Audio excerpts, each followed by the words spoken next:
पानी आए आंधी, धीर तुम बड़े करो, धीर तुम बड़े करो, सामने पहाड़ हो, सिंह की दहाड़ हो, तुम झुको नहीं, रुको नहीं।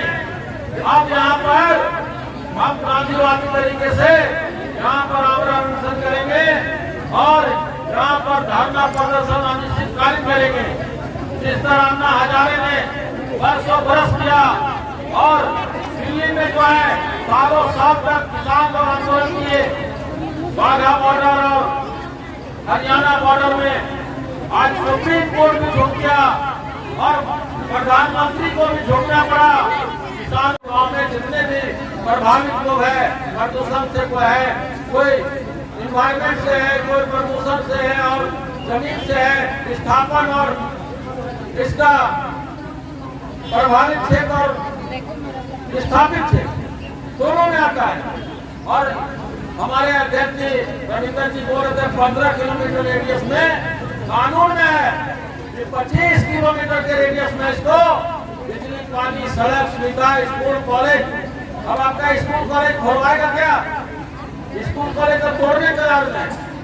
हमारी घर का लोग तोड़वाने में तुले हुए। अभी हम लोग जाएंगे क्योंकि मुख्यमंत्री जी ने फोन किया था उपायुक्त महोदय को कि आप वहाँ का रिपोर्ट आज ही भेजवाइए बैठक करके। आज भीड़ को रोकने का भी प्रयास रात से, क्योंकि हम 8 बजे रात को यहाँ पर आए थे, 8 बजे 9 बजे रात को यहाँ पर हम गाँव घूम करके आ रहे थे तो कुछ लोगों ने कहा कि कंपनी वाला बहुत पैसा बांट रहा भैया, सबको रोकने के लिए, सबको घरे घरे जा रहा है, पैसा दे रहा है, कह रहा है कि भीड़ मत लगाइए।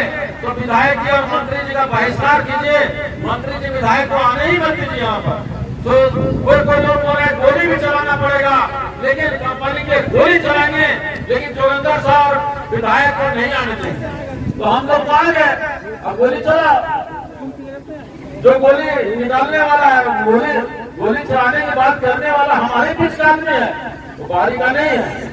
वो सब हम लोग को मालूम चल गया कौन कौन क्या कर रहा है, नहीं कर रहा है। लेकिन कंपनियों का जो मंसूबा है, जोगिंदर साहब का कारवा बढ़ रहा है, बढ़ चुका है।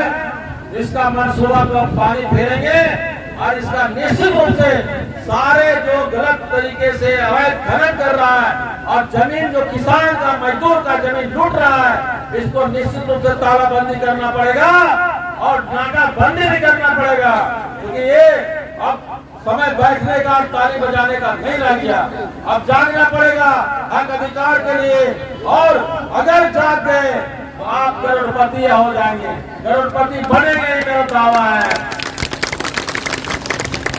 और जो एक्ट के तहत हमने मांग किया है जमीन का मुआवजा, ये तो हम लोग ने अभी जो यहाँ पर लिख करके हमारे रविंदर भाई पढ़े, जो एग्रीमेंट पुराना एग्रीमेंट है कि 20 लाख उस समय 15 में हुआ था और निर्मला देवी जब जीती 20 से 15 से 20 करवाई थी, अभी 20 से 25 हुआ।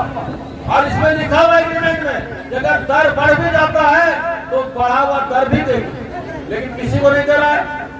पहले जो दर पैसा दे दिया उसी हिसाब से दे रहा है। ये ठगा ठगी काम नहीं चलेगा और ये ठगा ठगी खास करके मेरे जीते जी नहीं होने देंगे। हमको अब कुछ नहीं चाहिए।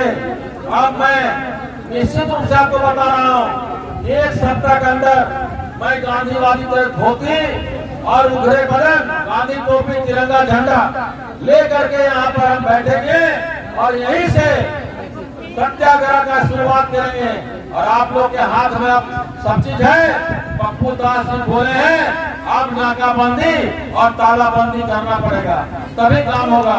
हम लोग आपके पीछे हैं, विधायक जी आपके साथ हैं और अंचल अधिकारी भी आए हुए हैं, एक जिला प्रशासन की तरफ से यहाँ पर, क्योंकि हमने सबको आमंत्रित किया था, एनटीपीसी के अधिकारियों को आमंत्रित किया था और जिला प्रशासन को भी आमंत्रित किया था।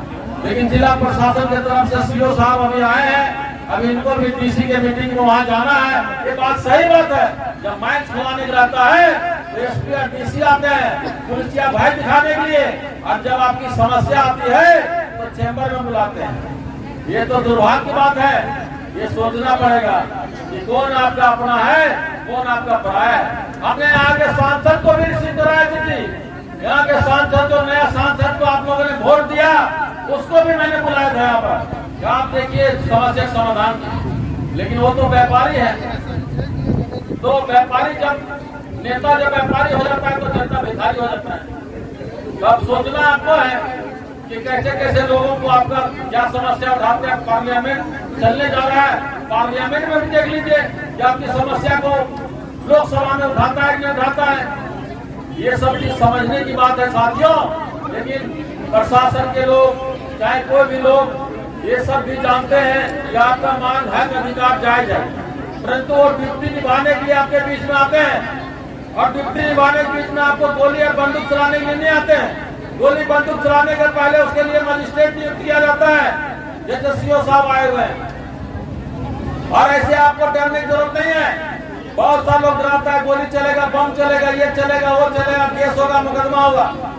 ये दोबारा मीटिंग बैठा हुआ है, कितना गोली चला, बम चला, कितना लोगों का मुकदमा हुआ।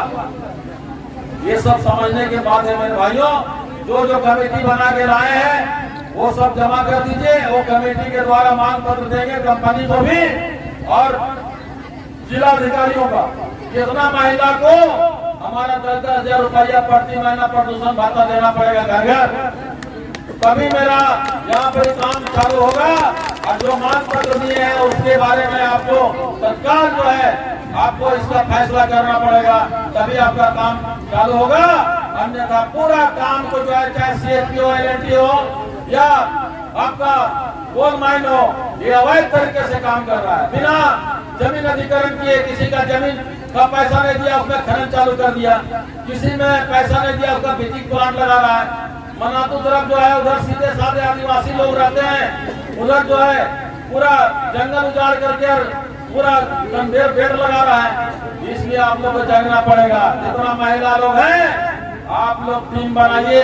टीम बन चुका है और टीम बन चुका है और ये टीम जो है अब सब काम करेगा। और तमाम कंपनियों में आज के बाद से तालाबंदी के तरफ से कोई माइनिंग नहीं चलना चाहिए, ये मैं आह्वान करता हूँ। बहुत बहुत धन्यवाद। आपको जवाब नमस्कार।